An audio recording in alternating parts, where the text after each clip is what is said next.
I think Series 1 was an experiment. We were trying stuff out. Some of it worked, some of it didn't.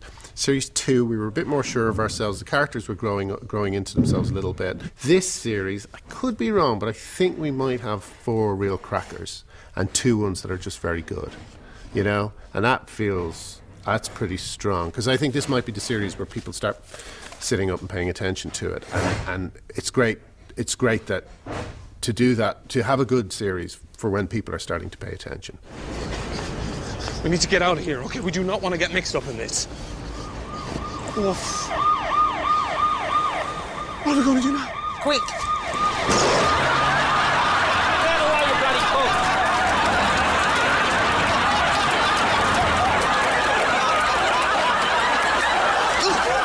Okay, let's go. Because I wrote it, I'm really the only one who's got the whole script in my head like a kind of tune, you know. And I know that, you know, if something is like, I know when the tune is off slightly, and I'm the only one who knows that, and so I might get them to do it again and again until it sounds right. In the script, it's pointed it out ever since someone pointed it out, but I think mentioned it's fine. Sometimes other people can't really tell. You know, what that tune is, and that's basically why I'm so hands-on, you know, because it's very hard for other people to come along and know exactly how a thing should be filmed. The lonely director. It's why I started directing myself, was just because I had so many bad experiences with handing over a script and then watching it on TV and thinking, wow, they didn't understand the first thing about how to do this. Perfect. Thank you very much. What a great take. We have a studio director who's also our producer, Richard Bowden, and he is navigating from the gallery while I'm downstairs on the floor, having a look at it too, and speaking to the actors and giving them performance notes and just making sure that everything is okay from my point of view. Thanks very much. We are recording. Stand by. Here we go then. In 3, 2, 1, action. Ah, I've discovered something. Exactly, yes. But what have I discovered? It doesn't matter. I think it does a bit, actually. Okay, you have discovered nuclear bombs. In a beaker? You're right, it's surprising. So give me surprised. Yeah, that's it. And it's confusing. Yes, you're confused. And you are afraid of the consequences of the discovery. Give me fear. Fear. Yeah, that's good. That's good. During the pre-record day, I tend to, if I can see something's going the wrong way, I'll shout cut. But generally, I try and not get in Richard's way and let him take care of all that. But we're fairly, you know, Richard's great because he doesn't mind my voice in his ear, asking him questions, you know, raising worries and stuff like that. I normally have only about 1 or 2 things that I need done differently. Nice. Good. That's good. And this is Chris intruding on Chris's mind later on. So could you go, shh, and really just forget the idea that it's the real thing. It's just purely sexual. So.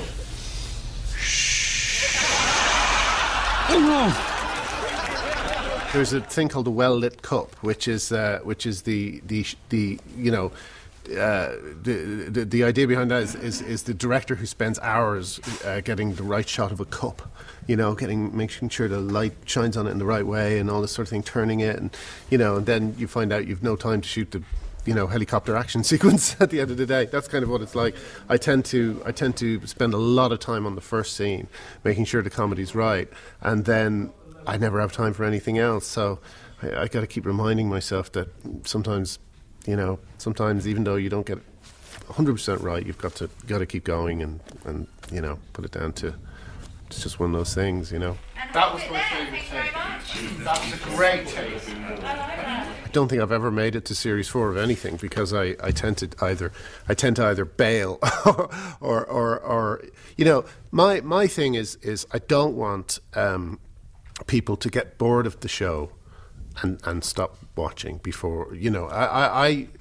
Father Ted, we hit the ground running on Father Ted. The first series was pretty pretty good, you know, and so by 3 series we'd really done everything we'd set out to do.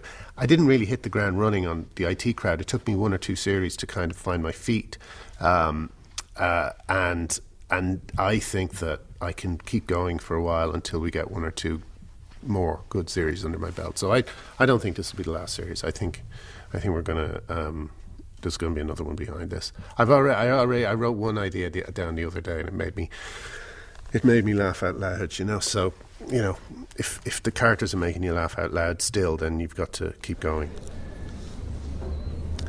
I don't think I've ever looked in this drawer. Wow, a gun! The show is about geeks, but it's not necessarily for geeks. It's a celebration of geekdom, but to be truly effective, everyone has to watch it, you know. And so that's why all the kind of geekdom is on the walls. It's not in the script, you know.